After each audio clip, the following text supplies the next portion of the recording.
So here's chapter 6, the Middle East, North Africa, for geography at Go Give It Community College. First, let's discuss the area and population we're talking about here.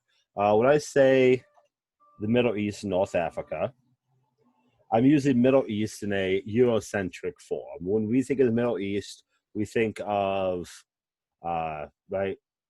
certain particular countries, 21 of them, including the Palestinian territories and the disputed West Sahara. And we are picturing the Middle Eastern profile, right? When I say Middle East, you probably know what I'm talking about. North Africa is a geographic term. Middle East is sort of a cultural term, more so than a physical topography lay of the land term. As of 2011, there's about 500 million people in this area, making up about 5.6 million square miles. Population has risen. This is a area of the world that has a rising population. Of those 503 million people at the time, Turkey, Iran, Egypt would be the largest populations, around 70 million. I think this is closer to 100 million for some of these, especially Egypt. People tend to locate in this area where water is abundant. You have a slight advantage to urban population as opposed to rural population for this region. And I'm sure you're aware, the Middle East, North Africa, most well known for oil. Here is the map showing the topography a bit, the national lines and capital cities of the particular region we're talking about. Again, we're defining Middle East here in strictly Eurocentric term. We're not including Turkmenistan, Afghanistan, etc. in that conversation because they were in the Russia conversation. Those were satellite states of the Soviet Union, which is why we're putting the Middle East here as opposed to elsewhere.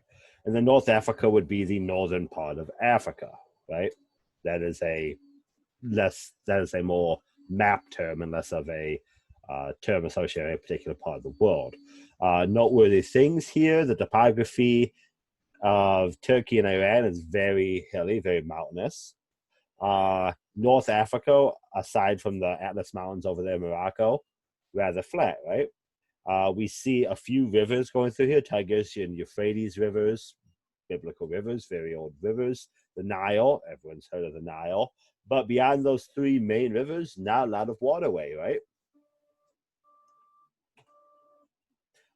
Wonderful table that we love so much in this class, showing the area, population, HDI, etc. of the individual countries. Things that are noteworthy within this is, as I said previously, Iran, Turkey, and Egypt, very high populations, right? But not really outstandingly high. Those are only ones in the 7s and 8s, but you got a lot of these populations in the double digits of millions. Iraq, Syria, Sudan, things along those lines. So not as quite a disparaging mix of populations as Europe. And yeah, I guess that's what we'll talk about with that.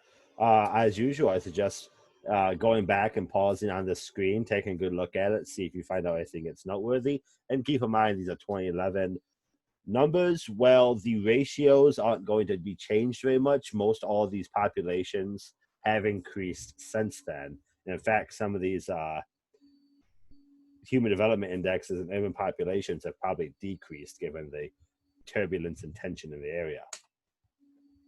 North Africa and the Middle East is huge. You probably don't think about it that way, but countries like, again, Saudi Arabia, Iran, Egypt, these are very large countries. As you can see, the area spans a total surface area greater than the continental United States. And funny enough, we are at a similar elevation to, not elevation, sorry, similar latitude to a lot of the United States. Turkey is right around where like Illinois and Colorado is, right? You probably don't think of Turkey as having a climate similar to those, and well, it's not similar for XYZ other region. Latitude speaking, you're dropping yourself in a very noteworthy location here.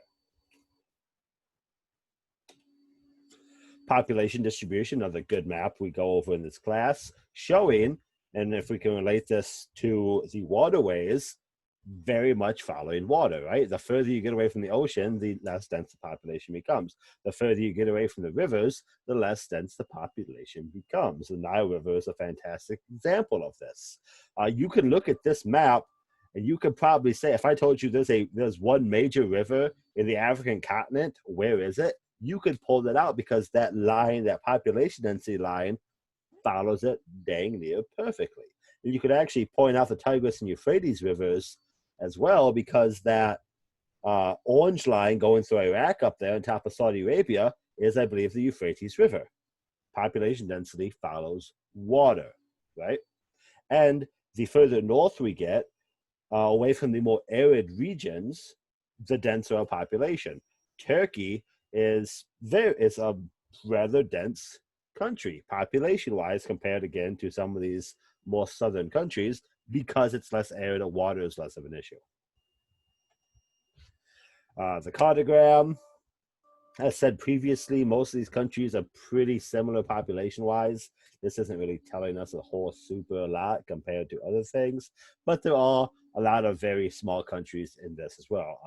Bahrain, Qatar, Kuwait, things of that nature. They put the Gaza Strip and West Bank separately here. We'll talk about that later on, but something tells me you may already know what's going on in those areas. So this particular region is noted by having, well, first of all, the Atlantic Ocean to the west. Atlantic Ocean sits in the Mediterranean Sea, of two very important parts in the Red Sea, or three very important parts that make up why this region is the way it is. You also have the Sahara to the south. We are defining the north of Africa as things above the Sahara Desert. The Sahara Desert does not necessarily cover the entirety of northern Africa up to the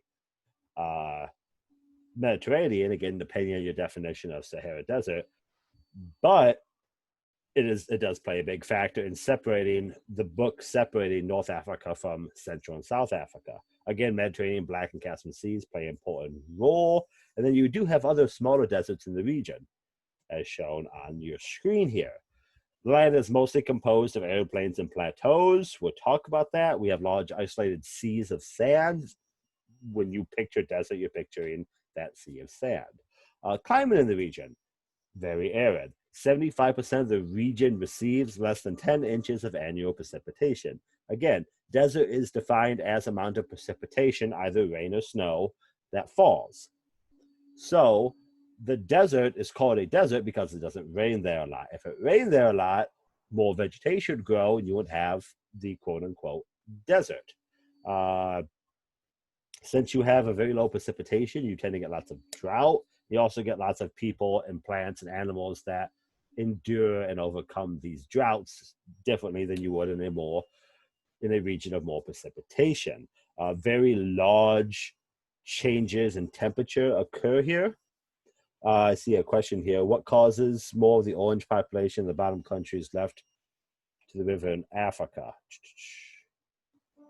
Are you talking about down here? What causes more? What's the cause of the more orange population at the bottom of the countries left to the river Africa? Oh, this part here. Okay. Keep that spot in mind when we go on to further maps, David, and you will probably see why that population has increased a bit more in that particular region of the world.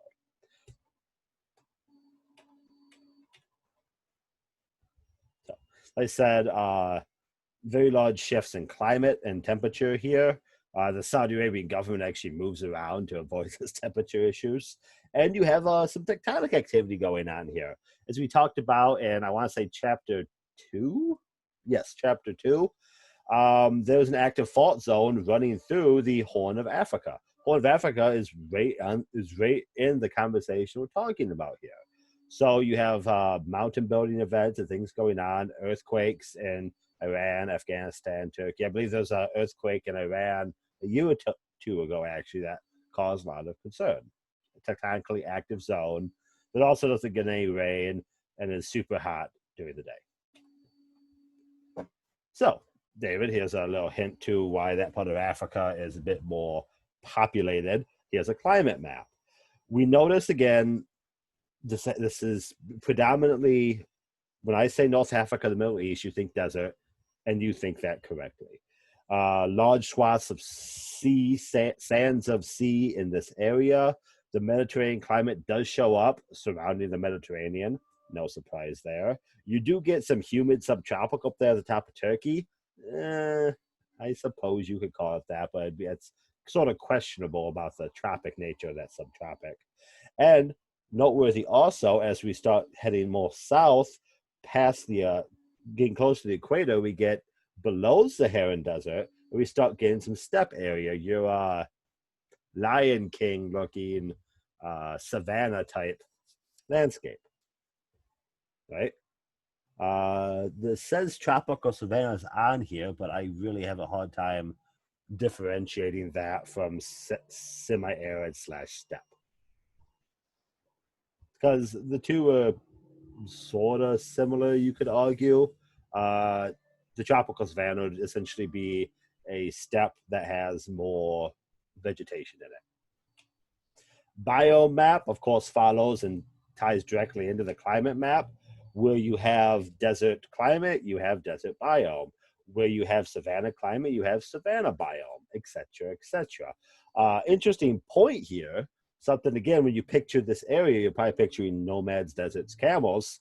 Notice up there around Turkey and Iraq and Iran, coniferous forests, temperate mixed forests, things of that nature. That is a wooded area. The area up top of this, of the area at the top of the Middle East, is not solid packed desert. Which I'll show you pictures of what I mean.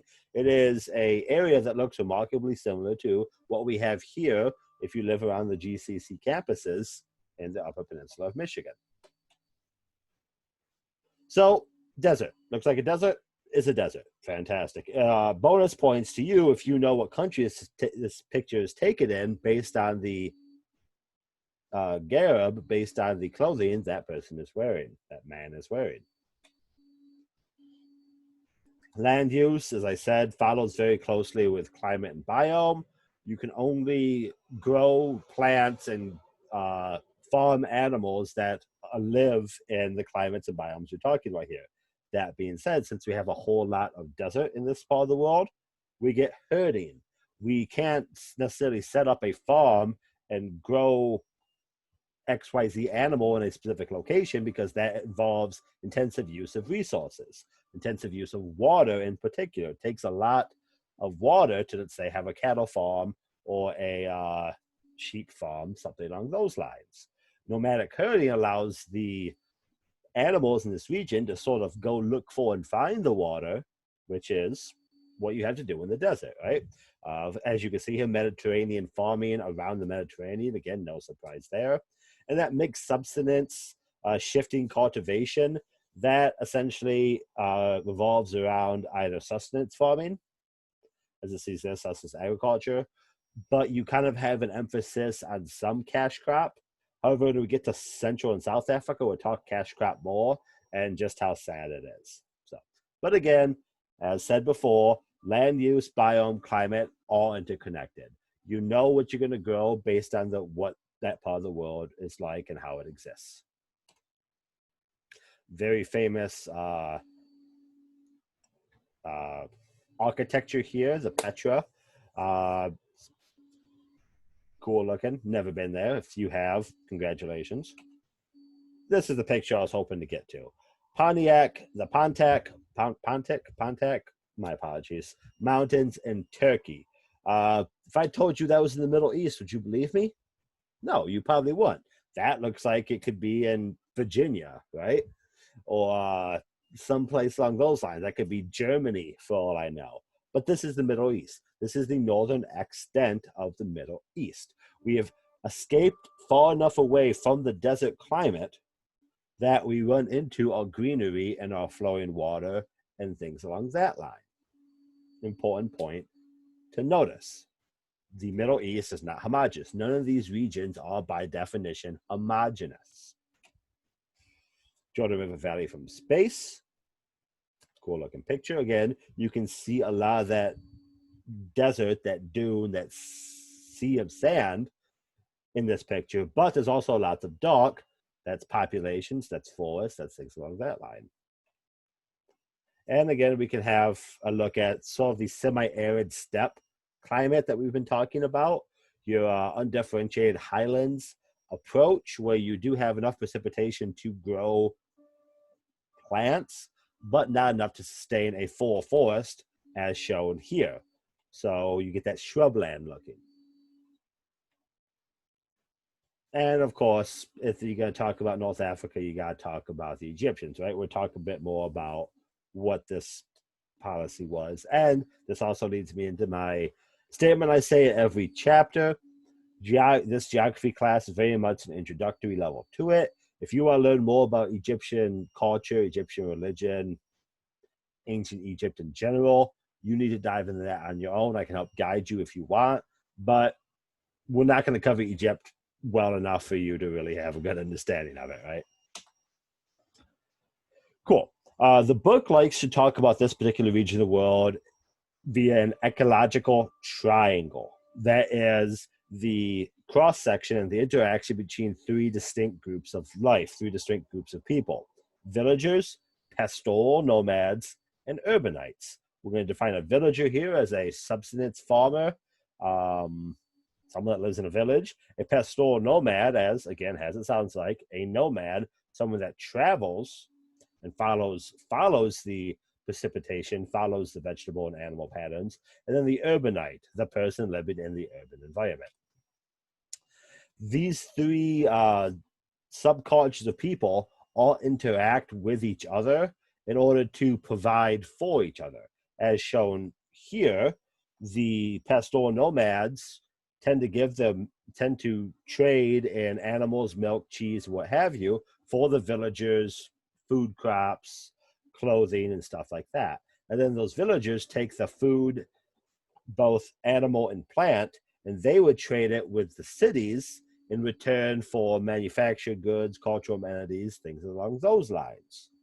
So these three all work in tangent with each other to keep this population going, because more or less these are three distinct styles of life, more so than say in America, where urban and rural is really not that different, right? It doesn't take a lot for, say, a country boy to go live in the city. After a couple of years, he'll be driving around European cars and paying way too much money for his rum and coke, right?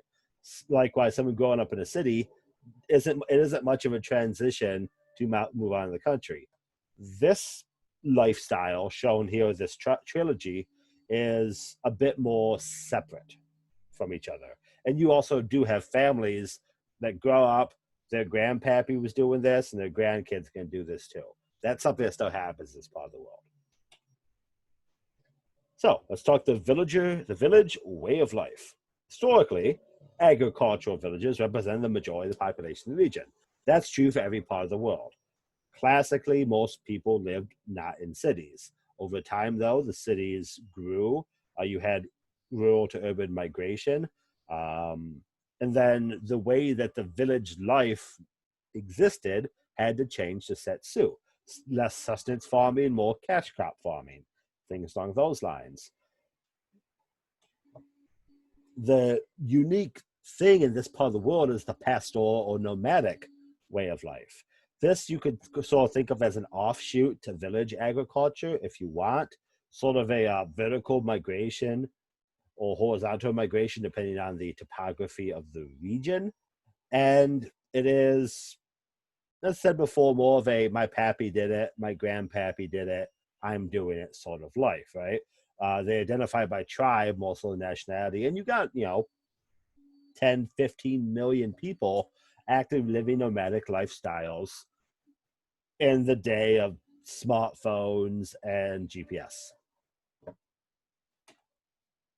And of course, your urbanites, right? Something noteworthy about this part of the world when it comes to cities is we have some of the oldest centers of population, the oldest civilizations to exist. A lot of them exist in this region. specifically Mesopotamia and, of course, Egypt, right? You don't have a lot of super big cities in this part of the world, as shown here. Cairo and Istanbul and Tehran are all larger, but you really drop down population size as it goes because you split the populations between three very distinct ways of life here. Yeah, you only got you only got 5 cities above 10 million. And of course, these numbers are all larger since this information was taken, but these ratios are still pretty similar. Riyadh, Alexandria, they may be approaching 10 million, but you're not getting the massive populations of, say, Paris or Tokyo, Mexico City, or New York, for example. A lot of these cities, as I said before, are also very, very old. A Medina, as shown here, I think, no, not a Medina, Medina, the city of Medina, Mecca and Medina, the two holy cities of the Muslim faith, still have a lot of their ancient architecture and their ancient city plan in the works. The city walls have been standing for thousands of years, still stand in lots of these cities. Most European cities also had, right, city walls and castles and stuff like that, but that stuff was taken down and revitalized as the cities continue to grow. Not true for some of these ancient cities in the Middle East.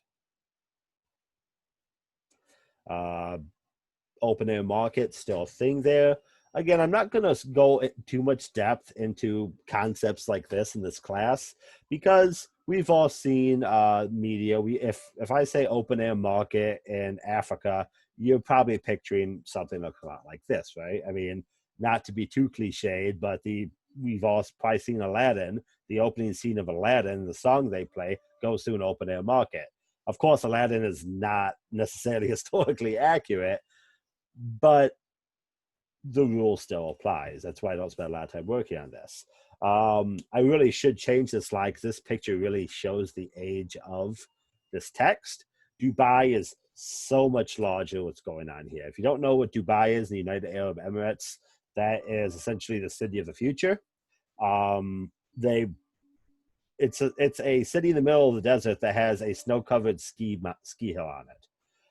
If you're interested in Dubai, I suggest you go on YouTube and look up a couple tours of Dubai. That's one of those cities that influencers and people who make the money somehow off of Instagram love to go to because it's a very unique, very expensive place to live.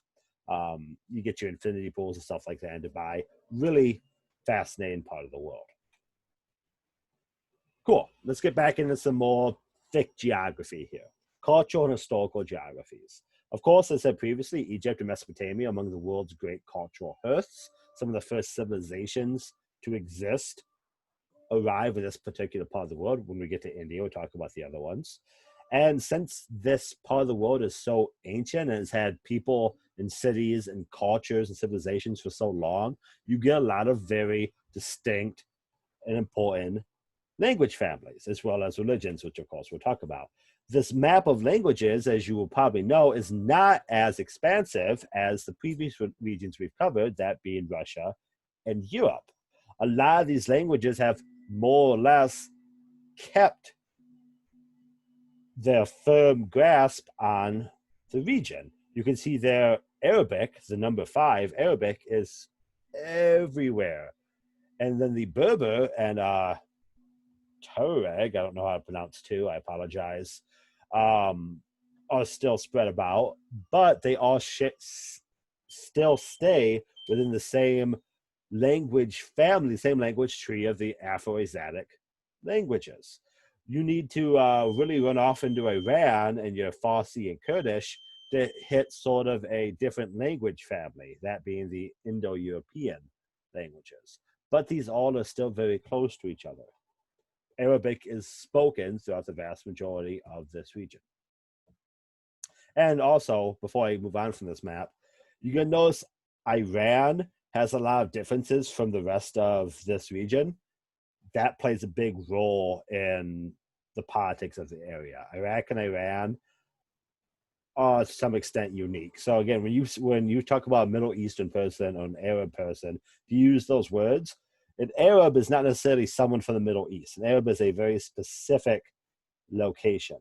And if you confuse an Arab with a Persian, with a Kurd, with something like that, you're not doing it correctly. But we'll get more into that as we go. Religions. Unsurprisingly, Islam is the dominant religion, but within Islam, as we talked about a bit before, we'll go into more detail now, there are two distinct sects, Sunni and Shia. Technically, there's three sects, but two of them are dominant enough to outweigh the rest. This was sort of equivalent, of course, to this would be Catholic and Protestants for the Christian religion. And then if you look very closely, if you squint a little bit, you see that little swath of red there in the center, reddish. That, of course, would be Israel, where you have a large Jewish and Christian populations. Animist, we'll skip that for now and talk about it more when we get to Central and South Africa.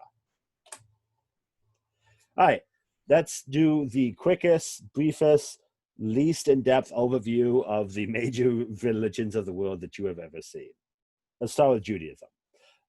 Judaism, the arguably first significant monotheistic faith, monotheistic meaning one theist or one God.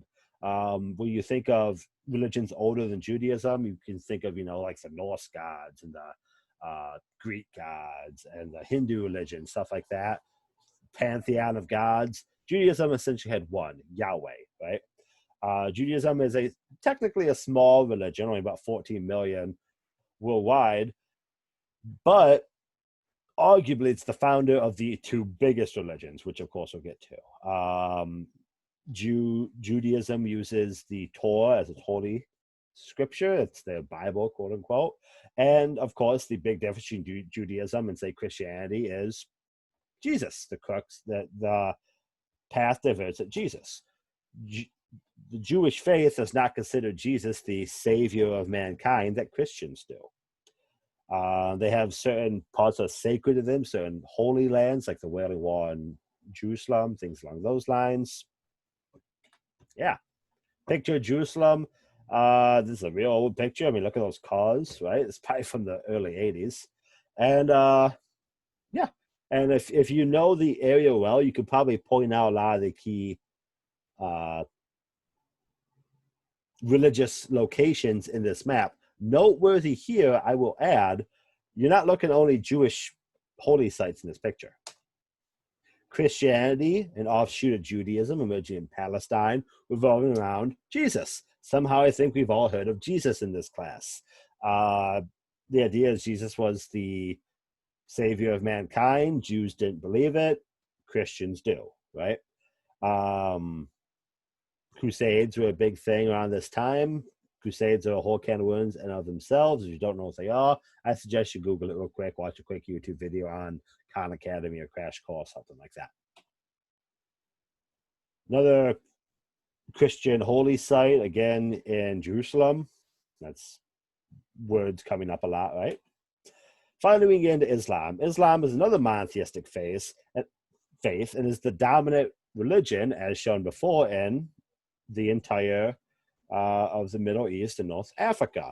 It is technically an offshoot of Judaism in the same way that Christianity is, because I believe Muhammad is a descendant of Ishmael, whereas Jacob is a founding person of Judaism. So again, I'm not a religious teacher. I apologize, I screwed something up. 5 pillars of Islam. If you'd like to learn more about that, please study it on your own time. That is an important aspect of the religion, though. And look at all those people standing around that mosque in Mecca. That's a lot of people. Right. That was super brief and a very not in-depth overview of the religions. There's so much more to it, I'm sure you're aware. But we got to move on. Let's talk about the economy of the region. When you think of the Middle East, North Africa, one thing comes to mind, oil. Because that is the largest reserves of oil in the world are in this region. You have OPEC, the Organization of Petroleum Exporting Countries, which essentially are a bunch of different oil producers that banded together to work with each other, similar to the EU, the European Union, but we have oil-producing countries now. Outside of oil, you have the Suez Canal, you have a couple commercial crops that play a part, but really you're talking about oil. Since oil and the Suez Canal, for example, are such big money roles in the entirety of the world, this area, the Middle East, North Africa, is somewhat of a geographic crossroads. If you want to go from, let's say, the east to the west of Eurasia, from Europe to China, Japan, what have you, you can either go all the way around Africa, or you can go through the Suez Canal, which connects the Mediterranean to the Red Sea, right? And there's another canal at the bottom of the Red Sea. I can't think of the word off the top of my head. Making this a contentious issue because that's a lot of money saved and not having to travel around Africa, right? Of course, oil and fresh water play a big role and has been developing the past 30, 40 years, Middle Eastern terrorism. We'll cover that very shortly. There we go. That's what I was looking for. Choke points. There is a lot of traffic, a lot of money flows through this particular part of the world. That money goes through a few very small straits and canals in order to make this travel easier. And any particular time, if a country that has its land on one of these sea ports doesn't like what's going on, doesn't let you through, you run into an issue. This is a constant argument around the world what to do with these very important seaports. Again, you can look at those. I hope thank God, we do have a picture. These are all, Bel Amendeb. Ooh, I think I mispronounced that. It's the Red Sea and Gulf of Aden at the bottom. These ports allow basically all non-American commerce to happen. If you want to get something from, say, Italy up here to basically anywhere that's not in the Mediterranean or Britain, you need to go through the Suez Canal, right? China, India, Japan, Australia, these are all massive economies. You want to sell your goods there. So you could either travel the entire way around Africa, which stopped being fashionable when sails went out of fashion, or you can hope that the people that own the Straits of Gibraltar, Suez Canal, Strait of Tiran, and Bab el Mandeb, again, I apologize. You hope that you on good terms with them, that way you can get through these ports and sell your goods.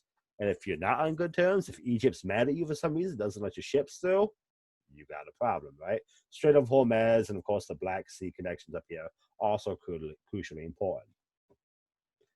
War is a very common thing that happens over there because of what I just said. Oil, of course, is the first thing you think of, as I said. Very important. The majority of the world's oil is found and exported out of these areas. And since that oil is so important, a lot of people fight over it. The Carter Doctrine, happening from, again, Jimmy Carter, right? Said basically the U.S. is going to play a role in your oil because we need it. And I'm sure you're aware, we've had a couple wars over there, Gulf War, and I believe Operation Iraqi Freedom is what Bush called it in 2003. Going in there, technically we never go to fight for the oil, but you can't really say oil is not a factor in any of the things that we do as Americans in the Middle East, North Africa. Access to fresh water is important. It's noteworthy here that fresh water isn't really talked about as much as oil in the region. It's probably the number 2 liquid, which is kind of ridiculous because you need oil to live. Sorry, you need water to live. Freudian slip there. You need water to live, but oil is the thing everyone cares about. The role of water is very crucial. What happens in the Nile River is a constant worry for the people along the Nile because Egypt is at essentially the end of the river. So if someone wants to dam the Nile up before it gets to Egypt, Egypt runs out of water, right? That's a big issue. And of course, water has played an issue in basically every conflict as well. This map is annoying because the north arrow is pointing towards the left. You see the Mediterranean over there? But basically, look at all these dams along the Nile River, right? If you pay close attention, every one of those little slashes is a different dam. So if any of those dams get super hard and don't let water through, you have the Nile River essentially drying up. So Egypt, Sudan, Eritrea, Ethiopia, South Sudan, Uganda, Kenya, Tanzania, Congo, they all have to work with each other in order to all benefit from the water that's flowing in this region. And Turkey, of course, stands out as being unique. Terrorism. Oh, fun. I get to give you the briefest, least in-depth overview of terrorism ever as well. The Islamic group shown here, as I've said many times, is out of date, right? Notable exception here is ISIS. ISIS is not on this list. That being said, Hezbollah, Hamas, the Islamic Salvation Front, the FIS, and Al-Qaeda all play an important role in the politics and security of the region. While terrorism is not in any way, shape, or form a Islamic / Muslim unique thing, it is important to know that these things happen. And all these groups have their own specific agendas and goals that they try to follow to get where they need to go. Al-Qaeda here is listed having 3 important things they've done. Most noteworthy to us in the US, of course, would be the 9/11 World Trade Center attacks. All right, covered all those things. Let's get into some specifics about the region. First thing we'll talk about is the Israeli-Palestinian conflict, the Arab-Israeli conflict. One of the most intractable and long-standing disputes in the world. One of the biggest headlining disputes in the world. Primarily, the Israeli and Palestinian conflict is over ownership of land. That's important because, as you noted before, this is basically an argument about Jerusalem and the region surrounding that. You have 3 of the major world religions all fighting over the same city. You have people that say they've owned it, that they've lived there, their families lived there for literally thousands of years, all wanting to coexist, but maybe not so do it peacefully. It's a very complicated and interesting problem. Here we have a map of the region in 1920, essentially the region when it was still under colonial rule. You may not think about that, but as early as 1920, you may have great-great-grandparents old enough to have lived during colonial rule. British, French, Spanish, Italian colonies exist in these locations. That being said, you will notice on this map, there is no Israel, right? Where Israel is standing now, there sits the country of Palestine. However, the modern state of Israel was carved, more or less, from lands that have been undetermined since the end of World War I. You notice here, Palestine is a British colony. Palestine essentially a lot of this region was not under control of the people that lived there. So, after World War I, the British and the French sort of chopped up and divided up the land that was trying to be owned by the natives, right? At the end of World War II, given the Holocaust, the UN, which was new at the time, decided to chop up Palestine again and give certain parts of the country to the Jewish people to form the Jewish state. Israel had existed way back in time in this particular part of the world. They gave it to them again. And you can see in this little tiny map here, the U.S. plan for Palestine includes a Jewish state, an Arab state, and a quote-unquote international zone that's basically Jerusalem, right? And the issue we have here is when the UN decided to do this, there were people that were already living there, Palestinians, right? The Arab state. So, to super way oversimplify this conversation, the UN said, these people now own this, get out, right? And unsurprisingly, the Palestinians did not approve of this very much, so they fought back, right? Israel declared itself into existence in May of 1948, and then the surrounding areas tried to fight back, but Israel had the backing of a few powerful allies, most noteworthy of all, the US, right? Israel has essentially been growing and growing and growing. There's a boundary separate Israel from the West Bank, known as the Green Line, shown here. And well, I should have pointed this out before. There are two very important, well, three technically, very important parts of the country that was Palestine that's now Israel slash Palestine, that being the Golan Heights, the West Bank, and the Gaza Strip. These sections of this particular part of the world are A, close to water, B, surround Jerusalem, and C, where you have fertile land and soil. So Israel is very interested in living in these parts of the world and having them for their own. The Palestinians don't want to give them up. You can look here, three big wars happened between these parts of the world. The Arab-Israeli War of 1948, right after World War II, unsurprisingly, a 6-day war in 1967, and then in 1973, another war that was actually stopped at Camp David by, I believe, Carter, if I remember correctly. There's constant fighting. There's fighting going on right now in this particular part of the world. Why? Again, to oversimplify it, Palestinians lived there until World War II, when the rest of the world said, hey, scooch over, Israelis have this now. Because technically, back in biblical times, Israel was in this part of the world, the Jews lived there, right? And it's worth noting that the UN is predominantly ran by Christian nations who have a very strong connection with the Jewish religion. Look at all that. Look at all that movement. Look at all that happening, right?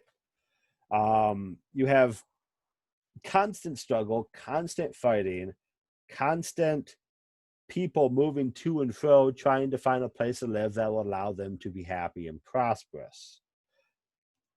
Thousands of millions of refugees have flown every which way around these regions as essentially Israel tried to grow and expand and find more land and find more habitable soil and what have you for its nation, for the Jewish people.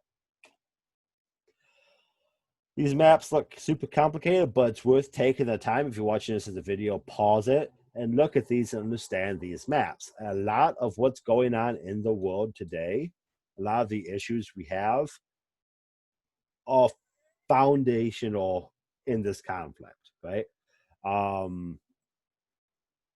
The nations of the world, the predominantly Christian nations of the world, took a country that they had colonized up until this point and said, we'll give the country back to you, but not the good parts. Again, super simplified.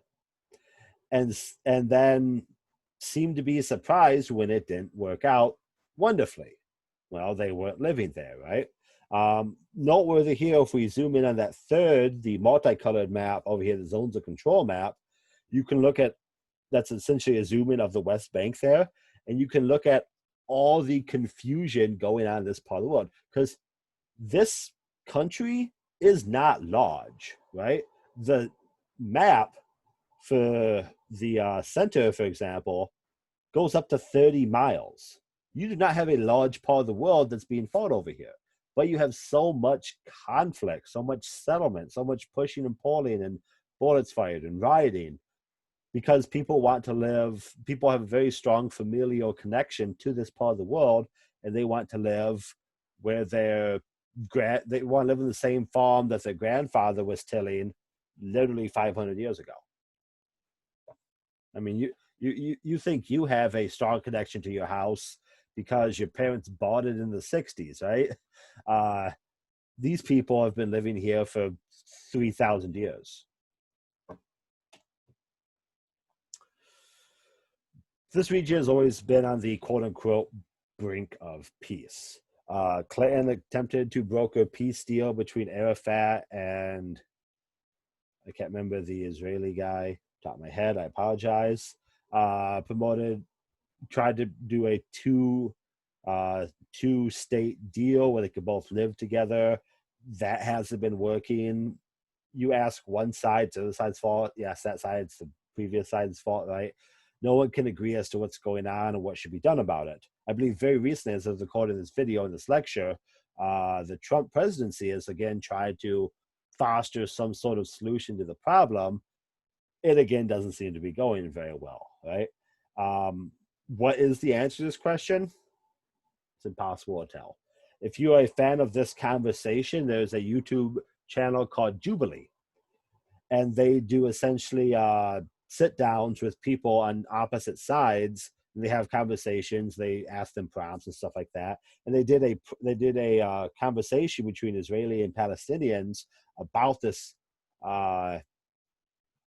conflict. And it's very enlightening to watch that, to watch people that live in the region discuss how they think things should be done, because it's very much a lot of fundamental disagreements. I'm not going to sit here and tell you how this should be resolved. Who knows if and when it will be. All right.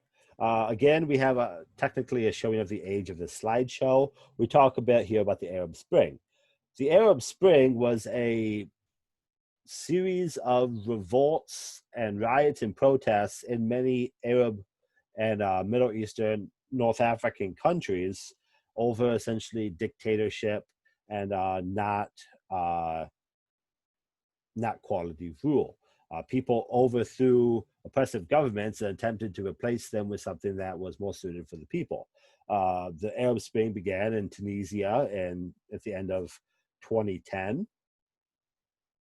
And it essentially was a revolution to overthrow the president, Ben Ali, there, and replace the, as I said, oppressive government with something better.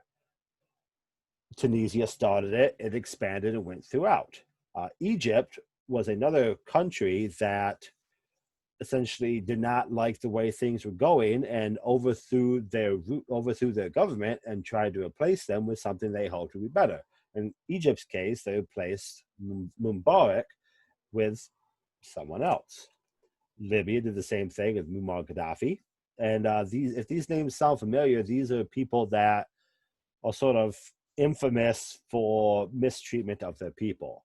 Your secret killings and kind of if a government can do a bad thing, this is what happened. And this is also an oddly timely thing in America, given, of course, during this lecture, we have lots of rioting and protesting going on throughout the U.S., right? Not going to try to make a parallel between the Arab Spring and the Black Lives Matter movement. That's not my point, but it's still worth noting. Syria was another country where you had a Shiite Islam, the Shiite sect of the Islam faith running a country that was predominantly Sunni in the people, sort of a Catholics running well, essentially what happened in Ireland, when we get to that. Actually, we already got to that, didn't we? Anyways, sort of happened in Ireland. And again, you have a situation where the people rose up and ousted their leaders. And notice here, Behram, another one. This one was really bad, if I remember correctly.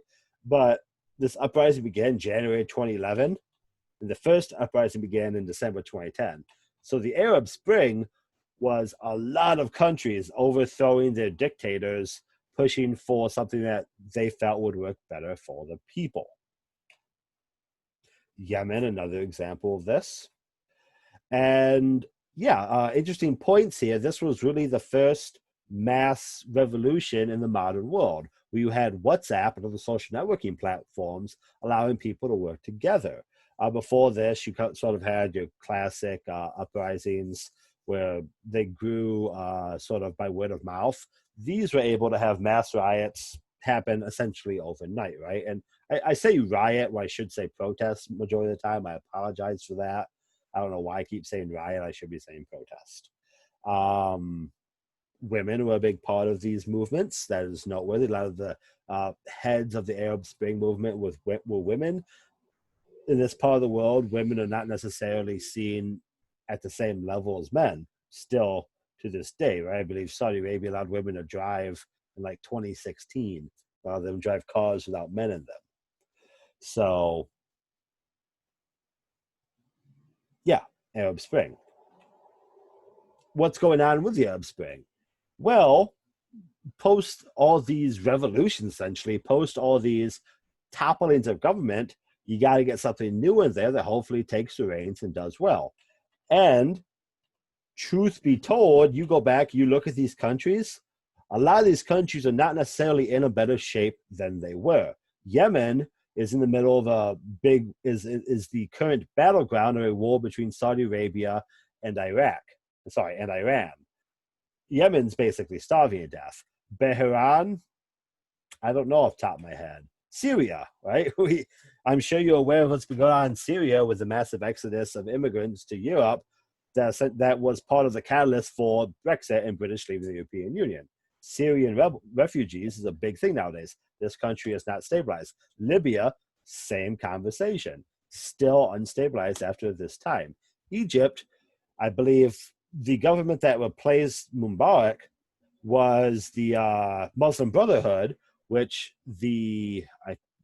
I really hope I'm correct on this. The Muslim Brotherhood replaced Mubarak.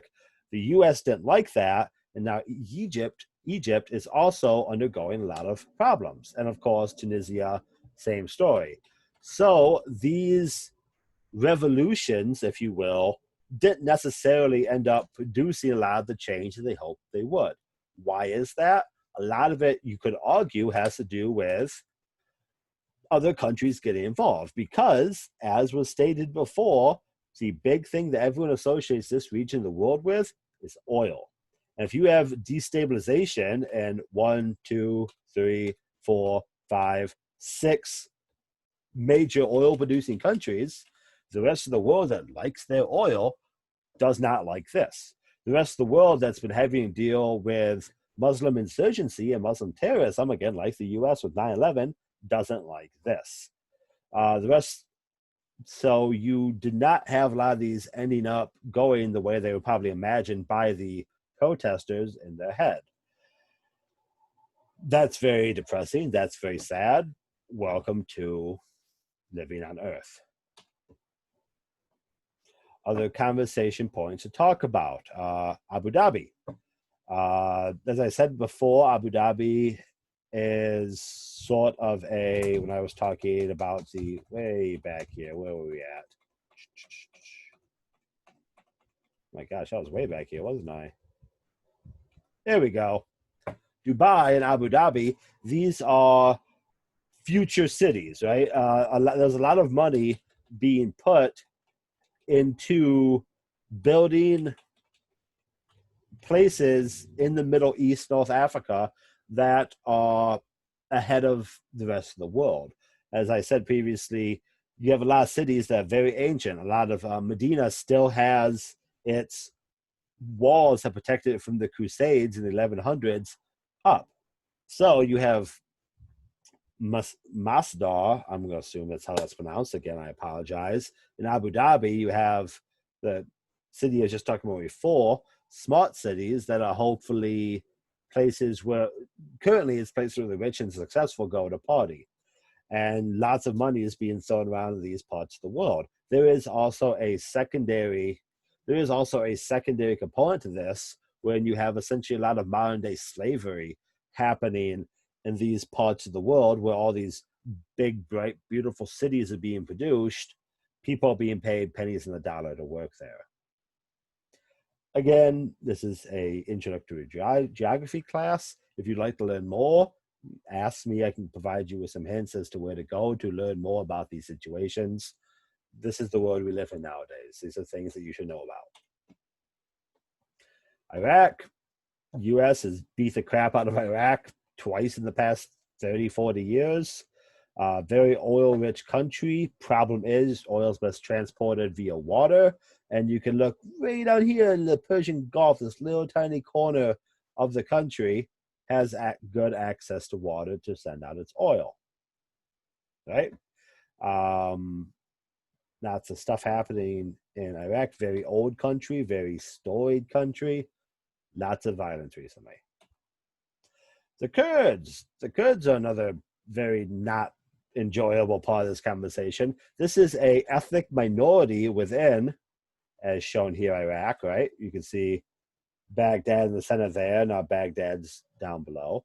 The Kurds are an ethnic minority within the country of Iraq that do not uh, do not necessarily have their own country. Usually, a country is full of people that are all ethnically similar, right? The British live in Britain, right? The Chinese live in China, things along those nature. The Kurds are a people that are the population of a country, but they don't have a Kurdish country to live in. They're spread out, as said before, between Iraq, Iran, Syria, Turkey, what have you, Armenia. So they tend to get trampled upon. They tend to not have representation of themselves. That leads to what some people would consider terrorist organizations within the Kurdish nation. I say would consider because it depends on who you ask if the Kurds are actually terrorists or not. Turkey hates the PKK. That was a big news story a year or two ago with the PKK in Turkey. Other people would tell you that the Kurds have a right to exist, to have a country of their own. But then you run into an Israeli-Palestinian problem when you can't exactly form a new country without taking something from people, right? What in that purple swath there, what exactly are you going to chop up to give to the Kurds? More problems. If this sounds similar, that's because it should, right? Iran, currently very important geopolitical conflict we're having. We as Americans have not been getting along with Iran as of recently. There was the Iran nuclear agreement signed by Bush that was then rejected by President Trump, causing escalations of tensions in the region. When you talk about Iranians, and again, I told you before to notice that Iran has a lot of different languages, cultures, biomes, stuff like that. Iran is actually the location of the old Persian Empire. Iranians are not Arabs. Arabs, when you say Arab, you're probably actually talking about Saudi Arabia. Although the average American would look at the region of the Middle East, North Africa, and say, oh, that's where the Arabs live. That's not a true statement. There are many different ethnic regions that are very distinctly different from each other. And it's important to realize this. The Persians, the Iranians, have very different culture from their surrounding neighbors. It's important to understand that. Turkey, Turkey's in the news recently. At the time of the making of this slideshow, Turkey was essentially considered a moving towards a European approach as opposed to a Middle Eastern, Arab, Persian, whatever country, right? Turkey was one of the big allies of the U.S. in the Middle East, especially during the invasion of Iraq in, let's say, 2003 under Bush. We had a lot of military bases in Turkey, things along that nature. There is a more secular, at the time of this slideshow, Turkey was much more secular than other parts of this region. That being said, modern-day Turkey, again, has a lot of issues. They're having issues dealing with Russia. They're having issues dealing with the Kurds. There is a lot going on in Turkey. I think Turkey is in contention to join the European Union still, but that is something that's not approved of by, say, Russia. So this part of the world is ever growing, ever changing. A lot of interesting stuff is happening all the time. And the more you understand, at least the very basics of the culture and the economics of the region, the better you're going to understand why the world is in part some of the way it is today. So that's the end of this slideshow. Thanks for watching. I'm going to pause the recording now. And then if you have any questions or want to comment anything, feel free to raise your hand, jump in. And as I said, this will go up on YouTube when I end this conversation.